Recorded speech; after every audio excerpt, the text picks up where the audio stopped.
Thank you, Attila, for this nice introduction. I guess you concluded what I wanted to say. No, but you were right. So just to introduce me, I'm Piia Kalamees. I'm from University of Tartu, which is in Estonia, and I was so glad to hear some good words about our country before. So really proud to present it here. Well, talking about payment order procedures, they are predominantly used in high-volume mass consumer litigation, typically initiated by repeat player creditors against consumers who remain passive. The procedure is designed for speed and efficiency, and therefore relies on minimal judicial involvement at the initial stage at least. So this structural design creates a systemic risk, where claims are based on standard consumer contracts, potentially unfair terms may never be scrutinized, or whether the creditworthiness assessment has taken place as it should be, if the consumer does not actively challenge the claim. The problem is not individual error, but the aggregation of efficiency-driven design choices in a context characterized by informational and procedural asymmetry. So, my presentation today will examine how far efficiency-oriented payment order procedures can go without violating the Court of Justice's requirements for effective consumer protection. And one of the starting points for my research was that the Estonian Ministry of Justice was really eager to look into this question, that whether we can make our own payment order procedure even more efficient than it is today. Payment order procedures have attracted sustained attention from the Court of Justice because they are predominantly used by professional creditors against passive consumers. Procedural efficiency is achieved through standardization, limited judicial involvement, and default-based outcomes. This difficulty is that this combination creates a structural risk that unfair contractual terms are never subjected to an efficient judicial review. This explains why, from already from Banco Español de Crédito case, the court has treated payment order procedures as requiring particular attention under the Unfair Contract Terms Directive. The tension between efficiency and consumer protection is there, though, built into the design of these procedures, as was already said before. So, how do these payment order procedures work? Despite national variations, the basic architecture of payment order procedures is similar across member states. A professional creditor, usually it is a professional creditor, submits a simplified application asserting a monetary claim that has not been contested. In many systems, this does not require the production of evidence or the underlying contract. This is the case in Estonia, for example, where just it needs to be explained that there is some underlying contractual relationship under which this claim arises. In other member states, submitting evidence is at least possible, but not very often done. And in some, it is compulsory, at least in respect of some consumer contracts. I have understood that Spain is one of those. Then the court carries out a largely formal review, which in some systems is not even performed by a judge, but some court official. That is the case in Estonia, for example. And the formal requirements are met, an order for payment is issued. That order becomes enforceable unless the debtor lodges a timely objection. Only if an objection is lodged does the case move to ordinary civil proceedings with full judicial review. The defining feature from a consumer protection perspective is therefore enforceability without prior merits review. This feature explains why payment order procedures occupy a central place in the court's case law on ex officio control of court's own motion. So, the order for payment procedure, to my mind, is somewhat similar to a grocery store self-checkout. This procedure is attractive because it delivers efficiency. It allows creditors to obtain enforceable titles quickly through a summary often automated process with limited judicial involvement. It is also cheaper, as hearings and evidentiary stages are typically absent. In addition, it shifts initiative to the debtor. Silence leads to enforcement, while only an objection triggers ordinary proceedings.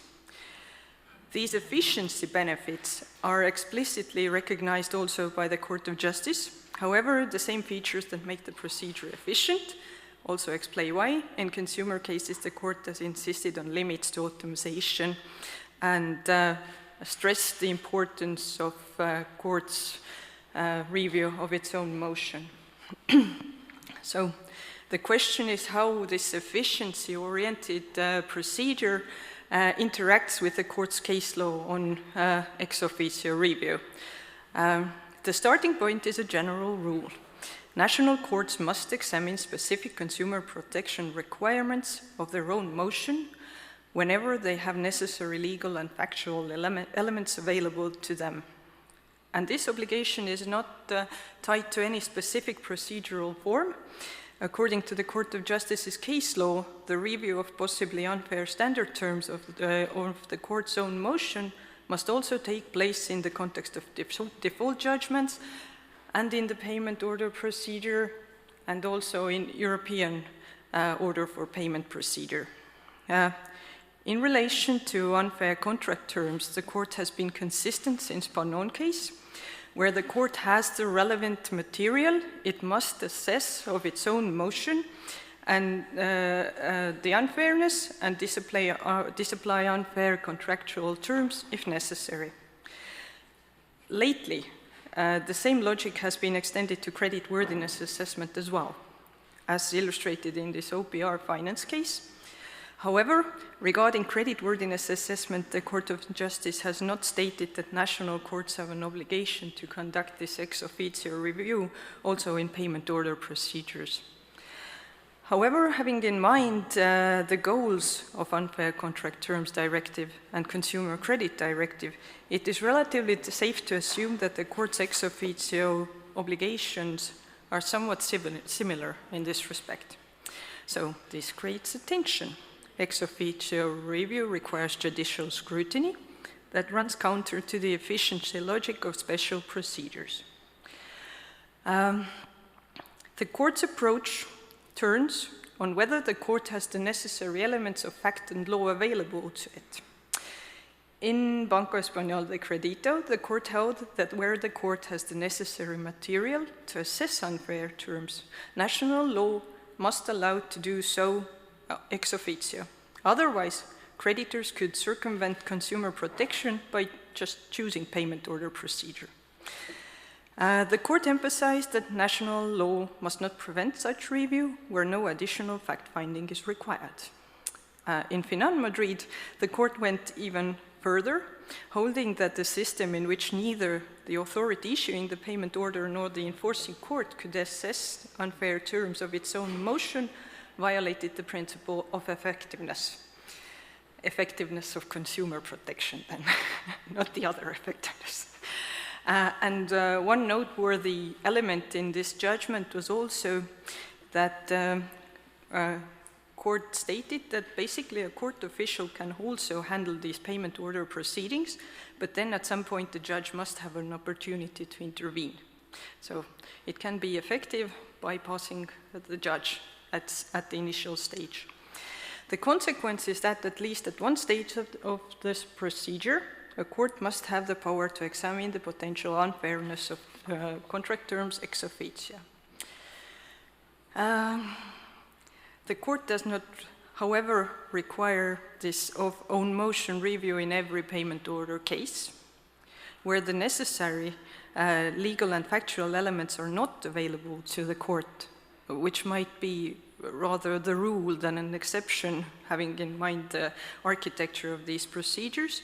Consumer protection may be deferred, provided the consumer has a genuine opportunity to object.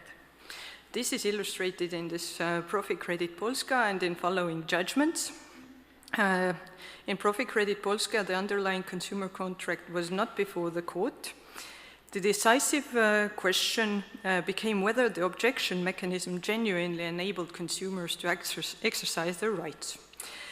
The court identified serious problems in this case and in the following ones, and the problems were short deadlines, procedural complexity, evidentiary requirements, and court fees discouraged objections then.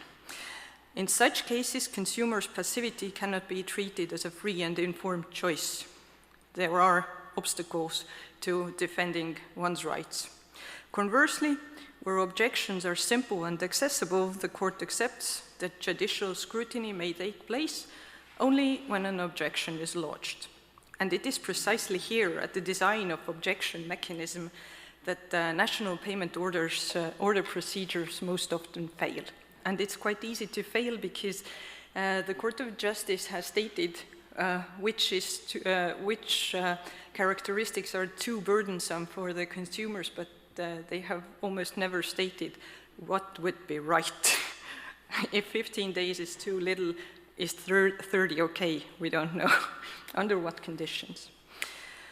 Then a more sensitive question arises, where a court has serious doubts about the fairness of standard terms, despite the absence of a consumer objection.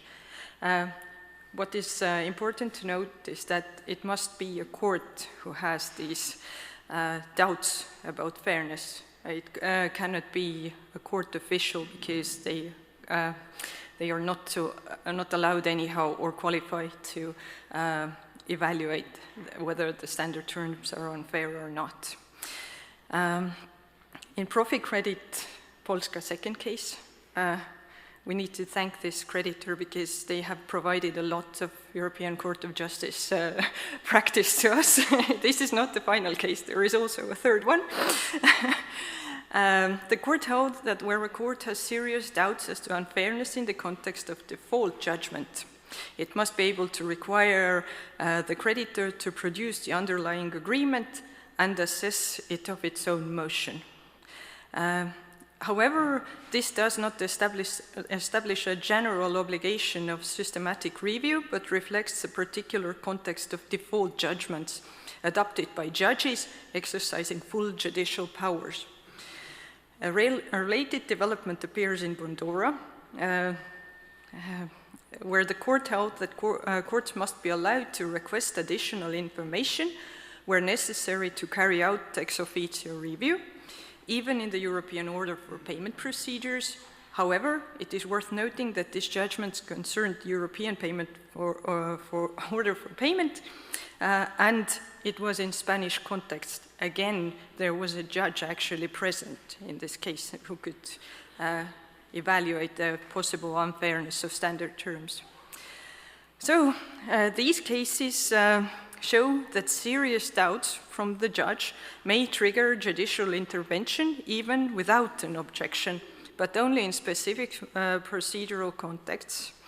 It cannot be argued with certainty that these cases indicate the court's obligation to perform ex officio review of standard contract terms in the payment order procedure. On the other hand, they may as well suggest this to be necessary. The Court of Justice's argumentation is neither very concrete nor ambiguous, and we need to keep in mind that in some member states the payment order procedures are designed as summary proceedings ending with a default judgment, not a separate proceeding. So it might have some indications there. The court's case law can then be summarized through a single decision logic. Did the consumer have a genuine opportunity to object? If the answer is yes, consumer protection may operate through that mechanism, and there is no obligation for a court's own motion review at the payment order stage. If the answer is no, the court must intervene either by requiring additional information or refusing to issue the order. Otherwise, the national system must provide for an opportunity for review at some later stage. What the court does not accept is a procedural design in which there is neither a realistic objection mechanism nor any form of judicial scrutiny. A further tension then concerns the relationship between ex officio consumer protection and then res judicata, the principle that when a court has made its judgment, it has its effect and it can't be argued once again. The court has consistently emphasized the importance of res judicata for legal certainty. EU law does not require national courts to disregard finality automatically, even where consumer protection rules have been breached, subject to effectiveness and equivalence. At the same time, the court has accepted that limitations on res judicata may be necessary where consumer protection would otherwise be neutralized. The balance is therefore contextual. Res judicata is not absolute, but neither is it lightly displaced. Once a payment order has become final, res judicata remains the rule where the consumer had a genuine opportunity to object. Reopening of the proceedings is required only where unfair terms were never reviewed and consumer protection is not otherwise ensured. For example, in some following procedure like enforcement or bankruptcy proceedings or some damages claim situation. Enforcement and insolvency proceedings play a corrective role where no earlier review was possible. But not where the consumer had and failed to use a realistic objection mechanism. The model is therefore conditional. Finality prevails where protection was available, and correction is required only where it was not. So, let me conclude by drawing together the main implications of the court's case law, which I would characterize as a model of conditional efficiency, as we started this presentation. First, the court does not require national courts to examine of their own motion the possible unfairness of standard terms or the creditworthiness assessment. In every order for payment case, efficiency remains a legitimate objective. Second, it is sufficient that full judicial scrutiny is available after the consumer lodges an objection. Consumer protection does not have to be front-loaded, provided that it can be triggered effectively later on. Third, this presupposes that lodging an objection is not excessively burdensome for the consumers. Deadlines, costs, and procedural requirements must not deter consumers from exercising their right.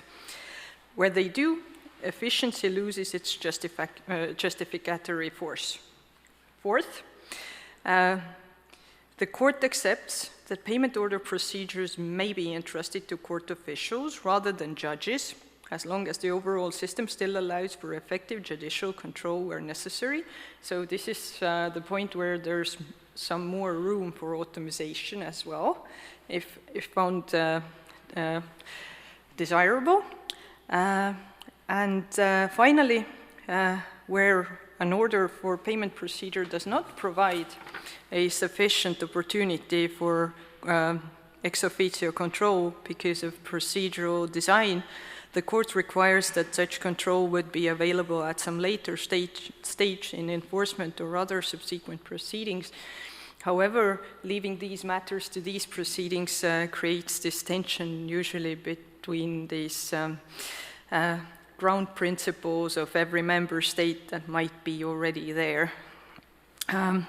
So in short, the court preserves the confirmation of expedited procedures, but only on the condition that they remain embedded in a procedural framework capable of delivering effective consumer protection. So to finalize, it needs to be effective in one way and the other. But thank you.